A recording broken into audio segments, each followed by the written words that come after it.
This is episode 2 of a 6-part series on strategies that buyers can use in a multiple offer situation to win the deal. The first episode dealt with price and appraisal. This episode will focus on personal letters that a buyer can send along with their purchase offer to the seller. Hi, I'm Mike McLaughlin. I'm a licensed real estate agent with Remax Capital Center, which is located on North High Street in Clintonville.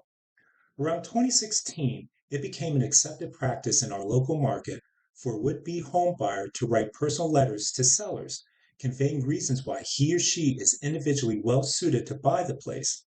As a buyer, you might ask yourself, why should you take the time to write such a letter? And if you should, then how do you write an effective one? Also, how will you know the seller even reads it? I'm going to answer those questions. Keep in mind that if you are not competing with other buyers, there is no reason to write that letter. But if you are in a competition, a letter could be advantageous in 3 ways. One, it can help you stand out from other buyers. It lets you differentiate yourself by sharing your story, background, or reasons for wanting the home. This personal touch may make your offer more noteworthy than others. The second benefit of sending a letter is that it allows you to connect with the seller on a personal level by expressing your genuine interest in the property and explaining why you would be the ideal buyer. This emotional appeal may resonate with the seller and make them more inclined to choose your offer. Lastly, a well-written letter can help build a positive relationship with the seller. It shows your willingness to communicate openly and honestly, fostering a sense of trust and goodwill. If these benefits of a personal letter would be helpful in your transaction, then make that letter as effective as possible. Consider implementing these 8 elements. 1. Begin the letter with a polite and friendly introduction, addressing the seller by name. This helps create a warm and personal tone right from the start. 2. Clearly communicate your interest in the home. Explain why it stands out to you and how it aligns with your needs and desires. Highlight specific features or aspects of the home that particularly appeal to you. 3. Establish a personal connection with the seller by sharing your story or your reasons for wanting to purchase their home. Explain how it fits your future plans or how it resonates with your values. This can help the seller relate to you on an emotional level. 4. Express compliments and appreciation of the home, its upkeep, or any improvements the seller has made. This shows respect and acknowledges their efforts, creating a positive impression. 5. Emphasize your financial qualifications and ability to secure financing if necessary.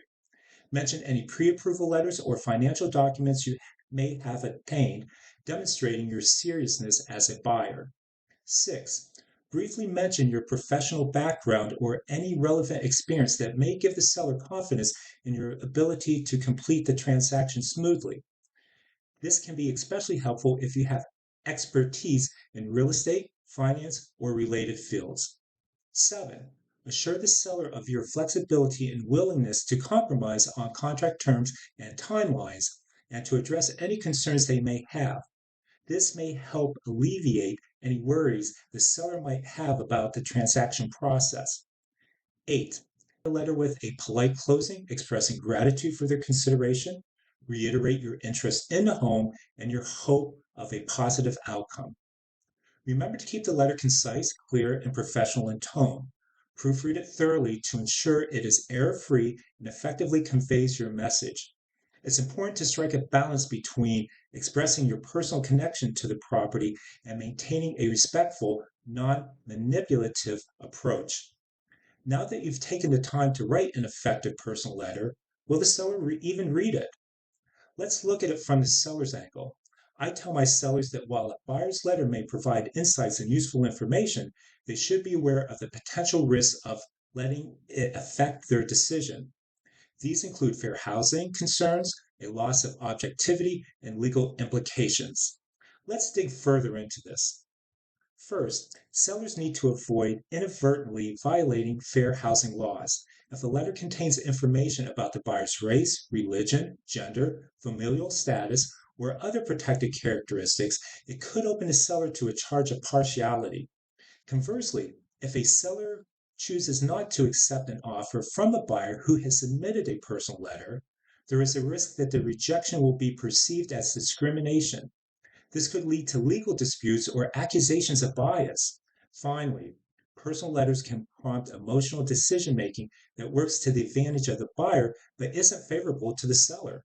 Sellers should maintain a rational and business oriented mindset throughout the transaction to ensure the best outcome for themselves. To mitigate risks, sellers may choose to adopt a policy that states whether personal letters will be considered or not. This policy should align with fair housing laws and ensure fairness in the selection process. A seller might prefer not to be exposed to personal letters at all, where they might instruct their listing agent to screen and redact any potentially biased or discriminatory information before sharing the letters. This way, only relevant and non sensitive details will be presented to the seller. So let's recap. The possible benefits of sending a personal letter with your purchase offer is that it can have an emotional appeal, differentiates yourself from other bidders, and builds rapport. The aspects you should consider when writing the letter are introduction, genuine interest, personal connection, compliments and appreciation, your professional background, financial credibility, flexibility and willingness to accommodate, and closing remarks. Finally, do remember that unless sellers employ some method to filter out compromising content, they might not even read the letter because of fair housing concerns, emotional influence, and legal implications. So I guess the last question to ask is this. If the seller might not even read your letter, why take the time to write it? The key word in that last sentence was might. From a cost benefit approach, an hour spent writing a letter could help to overcome competing buyers and get you the house you really want. There is no downside. This concludes the discussion. I hope it helped clarify the purpose and use of personal letters. There are still 4 episodes to come. They have to do with earnest money, not asking the seller to fix anything, closing in possession, and removing contingencies. All of these will be discussed in the future episodes of the 6-part series. And if you don't want to miss those as they are released, be sure to hit that subscribe button below. Until then,